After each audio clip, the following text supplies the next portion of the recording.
அக்னி சொந்தங்களுக்கு வணக்கம். என்னுள் நீயடி பகுதி 7. தொடர்ந்து ஆதரவளித்து வரும் அத்தனை நண்பர்களுக்கும் நன்றிகள். கதையை எழுதி வாசிப்பது நான் நிர்மலா சிவகுமார். இனியனின் பிறந்த நாள் கொண்டாட்டம் சிரிப்புகளும் நண்பர்களின் குறும்புகளும் நிறைந்த அழகான மாலையாக இருந்தது. கேக் வெட்டி முடித்த பிறகு நண்பர்கள் அனைவரும் இனியனை கிண்டல் செய்தனர். டே இனியன், நாங்கள் கொடுத்த கிஃப்டெல்லாம் சாதாரணம், உன் வாழ்க்கையில் பெரிய கிஃப்ட் தமிழினி தானே என்று கூறி அனைவரும் சிரித்தனர். வெட்கத்தில் தமிழினி தலைகுனிந்து கொண்டாள். ஆனால் அவளது கண்கள் மட்டும் இனியனை தேடிக்கொண்டிருந்தன.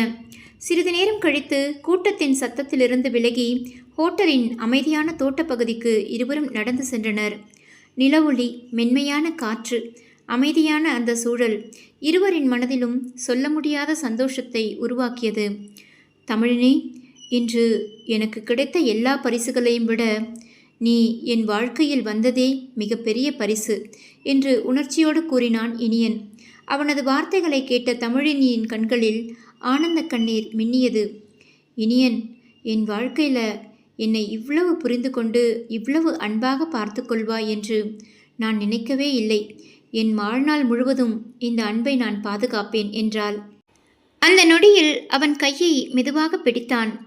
இது என் முதல் பிறந்தநாள் பரிசு என்று மென்மையாக கூறிய தமிழினி அவனுக்கு காதல் முத்தத்தை பதித்தாள். அந்த ஒரு நொடி இனியனுக்கு காலமே நின்றது போல தோன்றியது. என்னடா இப்படி அமைதியாக நின்னுட்ட என்று வெட்க சிரிப்புடன் கேட்டாள் தமிழினி. இந்த பரிசு இவ்வளவு அழகா இருக்கும் என்று நான் எதிர்பார்க்கவே இல்லை என்று அவன் சிரித்தான். இது முதல் முறைதான் இனியன், அதனால் மறக்கக்கூடாது என்று வெட்கத்துடன் கூறினாள். இந்த நிமிடத்தை நான் என் இதயத்தின் ஆயுள் முழுவதும் வைத்திருப்பேன் தமிழினி என்றான். இருவரின் கைகளும் ஒன்றாக இணைந்தன. அன்று இரவு பிறந்தநாள் கேக்கின் இனிப்பை விட தமிழினியின் அந்த முதல் காதல் முத்தத்தின் நினைவே இனியனின் இதயத்தில் அதிக இனிமையை விட்டு சென்றது. அவர்களின் காதல் அந்த நாளில் இன்னும் ஒரு படி ஆழமானது. அவ்வளோதானா என்று கேட்டான் இனியன். பர்த்டேக்கு வேறு எதுவும் ஸ்பெஷல் இல்லையா ஜூஸ் என்றதும் தமிழினிக்கு அதன் அர்த்தம் புரிந்துவிட்டது. பர்த்டே பேபிக்கு வேறென்ன வேணும் என்று நேரடியாக கேட்டாள். ஹோட்டலில் கார்டன் ஏரியாவில் இருவரும் அருகருகே அமர்ந்திருந்தனர். சுற்றிலும் மெல்லிய காற்று வீசியது. ஆனால் அந்த காற்றை விட அவர்களது காதல் மனதை இன்னும் குளிர வைத்தது. ஒருவரின் கையை ஒருவர் பிடித்தபடி வார்த்தைகள் இல்லாமலே கண்களால் 1000 காதல் மொழிகளை பேசிக்கொண்டிருந்தனர். நேரம் 7:30 மணியை கடந்தது. தமிழினி அடிக்கடி தன் வாட்சை பார்த்து கொண்டே இருந்தாள். இனியனுடன் இருக்கும் ஒவ்வொரு நிமிடமும் அவளுக்கு சொர்க்கமாக இருந்தாலும் வீட்டிற்கு நேரத்தில் செல்ல வேண்டும் என்ற கவலையும் மனதில் இருந்தது. அதை கவனித்த இனியன் மெதுவாக சிரித்தான். என்னடி, இந்த வாட்சு ரொம்ப பாவம், 5 நிமிஷத்துக்கு ஒரு முறை பார்த்துட்டே இருக்க. உனக்கு சிரிப்பாக இருக்கலாம், ஆனால் எனக்கு பயமாக இருக்கு இனியா. இது போல் வெளியே வந்து இவ்வளவு நேரம் இருந்ததே கிடையாது. அம்மா அப்பா ஏதாவது தப்பாக நினச்சிடுவாங்களோன்னு பயமாக இருக்கு இனியன். அவளது கையை இன்னும் இறுக்கமாக பிடித்தான். சரிடி, கிளம்பலாம். நான் கொடுத்த வாக்கை மீற மாட்டேன். 8 மணிக்குள்ளே உன்னை வீட்டில் விட்டுடுவேன். அந்த வார்த்தையை கேட்டதும் தமிழினி புன்னகைத்தாள். எனக்கு உன்னை விட்டு போகவே மனசில்லை இனியா. எனக்கும் அப்படி தாண்டி. இப்போது என் கையை பிடிச்சிட்டு என் பக்கத்தில் உட்காந்து பேசுகிற. இன்னும் கொஞ்ச நேரத்தில் ஃபோனில் பேச போகிறோம், அவ்வளோதான் வித்தியாசம். ஆனால் இந்த டச், இந்த அருகாமை இதெல்லாம் ஃபோனில் கிடைக்காது இனியா. அந்த வார்த்தையில் இருந்த ஏக்கத்தை இனியன் உணர்ந்து சிரித்தான். அடி பாவி, இவ்வளோ சீக்கிரம் என்னை மிஸ் பண்ண ஆரம்பிச்சிட்டியா? ஒரு நாள் கூட இருக்க முடியாது போல இருக்கு. அந்த வார்த்தை இனியனின் மனதை வருடியது. சில நாட்கள் பொறுமையாக இருக்கணும், எல்லாம் நல்லபடியாக நடக்கும். சிறிது நேரம் அமைதியாக இருந்த தமிழினி திடீரென கேட்டாள். தமிழ், அம்மா நாளைக்கு உங்கள் வீட்டுக்கு வருவாங்கன்னு நினைக்கிறேன். நீயும் வருவியா இனியா? கண்டிப்பாக வருவேண்டி. உன்னை பார்க்க கிடைக்கும் சான்ஸை நான் எப்படி மிஸ் பண்ணுவேன்? தமிழினி வெட்கத்துடன் சிரித்தாள். அது மட்டும் இல்லை, அம்மா குலதெய்வம் கோயிலுக்கு உங்கள் குடும்பத்தையும் கூட்டிகிட்டு போகணும்னு சொன்னாங்க.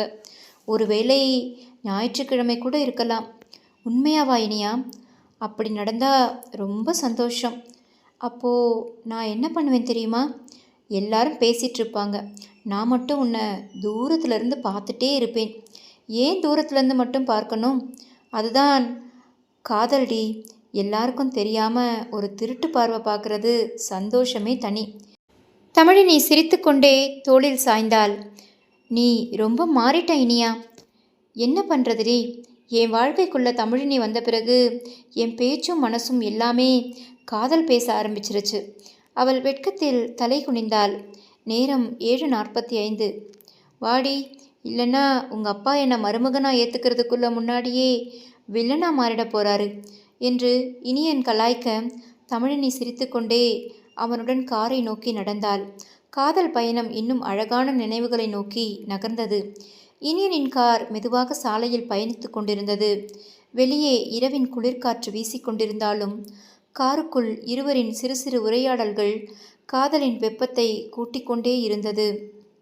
சில நிமிட அமைதிக்கு பிறகு தமிழினி மெதுவாக பேச ஆரம்பித்தாள். இனியா, ஒரு விஷயம் சொல்லணும். என்னடா என் செல்லம், இவ்வளோ சீரியஸாக இருக்க? உங்கள் அம்மா உன் மேலே இவ்வளோ உயிரையே வைத்திருப்பாங்கன்னு நான் எதிர்பார்க்கவே இல்லை. உன்னை பற்றி பேசும்போது அவர்களுடைய கண்களில் இருந்து அன்பை பார்த்தா கொஞ்சம் பொறாமையாக தான் இருக்கு. இனியன் சிரித்துக்கொண்டே அவளை பார்த்தான். அடடே, என் தமிழனுக்கு என் அம்மா மேலே கூட பொறாமையா? ஆமாம், இப்போ வர உன்னை முழுசாக அவர்கள் தான் கவனிச்சாங்க. இனிமே அந்த இடத்துல நானும் வரப்போறேன்ல. அந்த வார்த்தை இனியனின் மனதை வருடியது. அம்மா என் முதல் காதல் என்றால் நீ என் வாழ்நாள் காதல். உங்கள் 2 பேருக்குள்ளே மாட்டிக்கிட்டு நான் என்ன பண்ண போகிறோனோ தெரியல. அதெல்லாம் எங்களுக்கு தெரியாது. உன் கவனம் 2 பேருக்கும் சமமாக இருக்கணும். இருவரும் சிரித்து கொண்டனர். சிறிது நேரம் அமைதியாக இருந்த தமிழினி தயங்கி கொண்டு கேட்டாள். இனியா, ஒரு விஷயம் கேட்கட்டுமா? ஒரு விஷயம் என்ன? வீடு போகிற வரைக்கும் 10 விஷயம் கூட கேளு. நீ எவ்வளோ கேட்டாலும் சலிக்காமல் பதில் சொல்கிறது தான் என் வேலை. உனக்கு ட்ரிங்க்ஸ் ஹேபிட் இருக்கா? கேள்வியை கேட்டதும் இனியன் சற்று அதிர்ச்சியடைந்து காரை மெதுவாக ஓரமாக நிறுத்தினான். என்னாச்சுடி திடீர்னு இந்த கேள்வி? சொல்லு இனியா, நீ ரொம்ப குடிப்பியா? இனியன் ஒரு நிமிடம் அமைதியாக இருந்தான். உன்கிட்ட பொய் சொல்ல மனசில்ல தமிழினி. நண்பர்களோட பிறந்த நாள், கல்யாண விழா மாதிரி சில நிகழ்ச்சிகளுக்கு போனால் சும்மா லைட்டாக குடிப்பேன். தமிழினின் முகம் உடனே மாறியது. அட பாவி, குடிகாரனா நீ? எங்கள் அப்பாவுக்கு அந்த வாடையே பிடிக்காது தெரியுமா? ஐயோ, எல்லாம் போச்சு. அவள் குழந்தை போல புலம்புவதை பார்த்து இனியன் சிரித்தான்.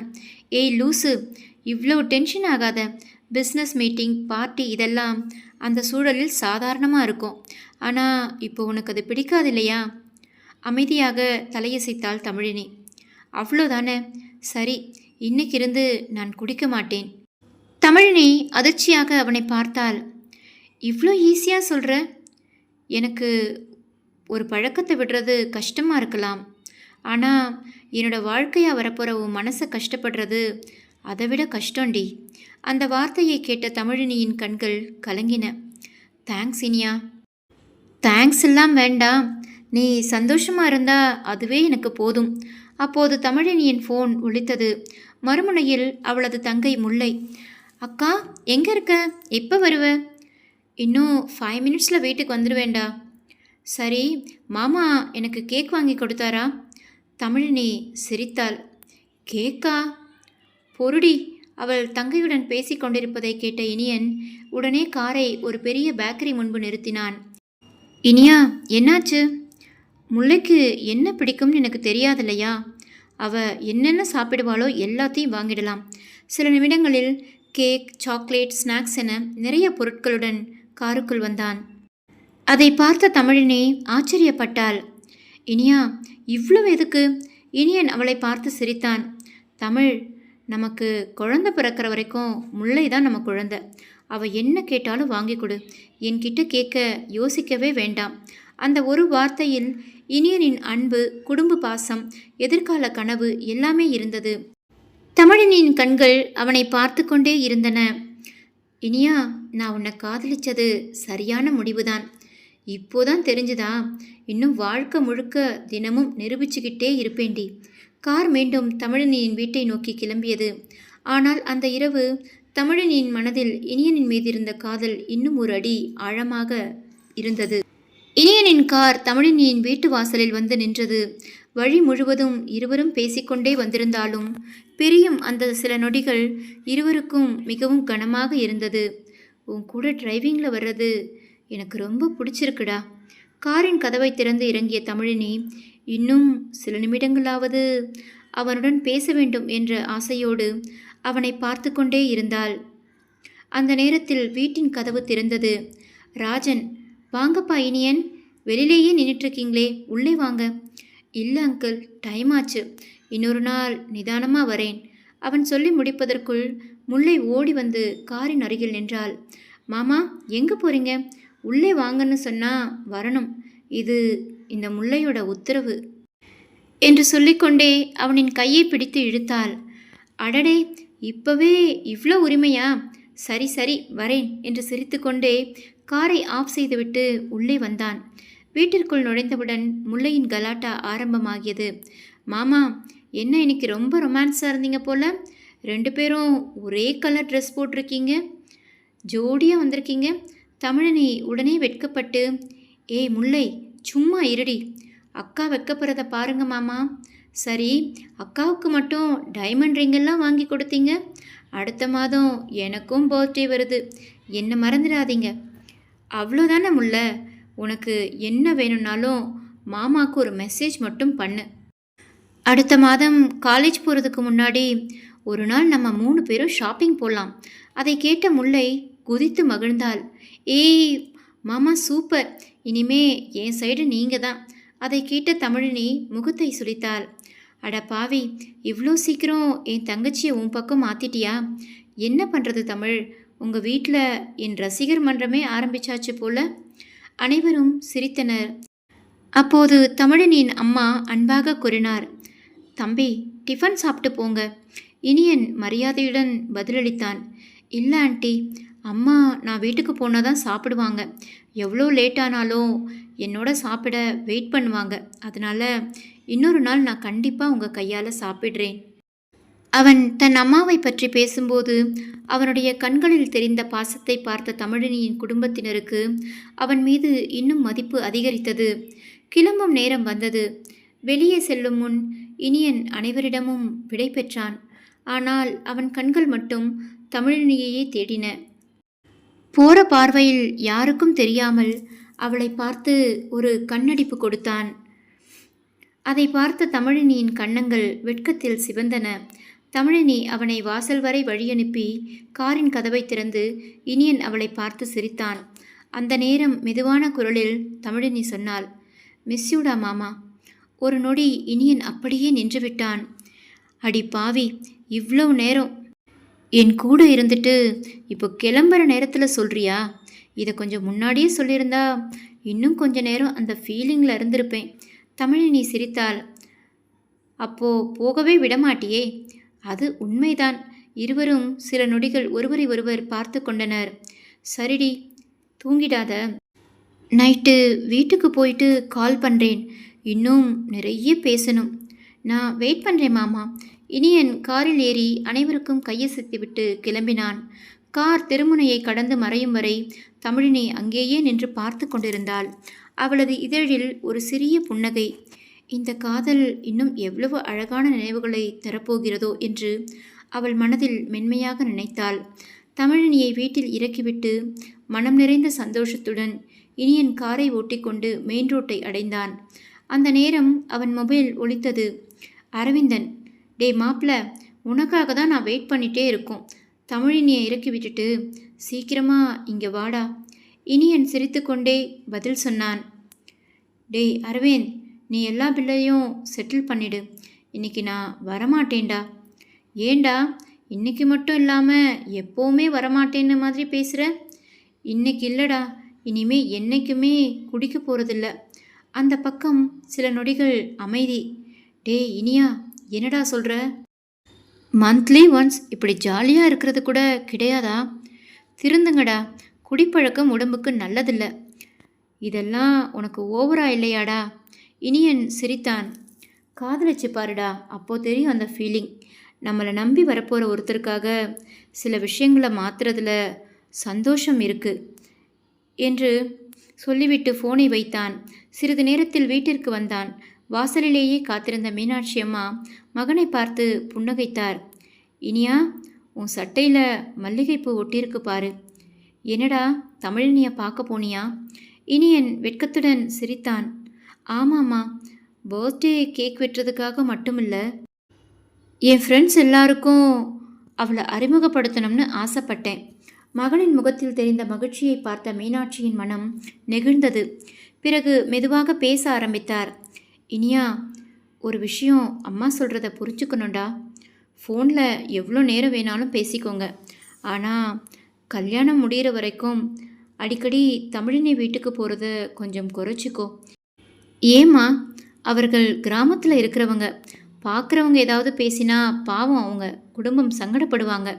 குலதெய்வம் கோயிலுக்கு போயிட்டு வந்து நல்ல நாள் பார்த்து இந்த மாதத்துலேயே முகூர்த்தத்தை குறிச்சிடலாம். அது வரைக்கும் கொஞ்சம் பொறுமையாயிருடா. தாயின் வார்த்தையில் இருந்த அக்கறையை இனியன் புரிந்து கொண்டான். இனியனும் உடனே தலையசைத்தான். சரிம்மா, நீங்கள் சொல்கிறது சரிதான். தன் மகனின் புரிதலையும் சந்தோஷத்தையும் பார்த்து மீனாட்சி அம்மாவின் கண்கள் மகிழ்ச்சியில் மின்னியது. சிறிது நேரத்தில் இனியன் தன் அறைக்கு சென்றான். ஃபோனை எடுத்து பார்த்தான். மாமா என்று தமிழனிடமிருந்து மெசேஜ் வந்திருந்தது. அவன் சிரித்துக்கொண்டே டைப் செய்தான்.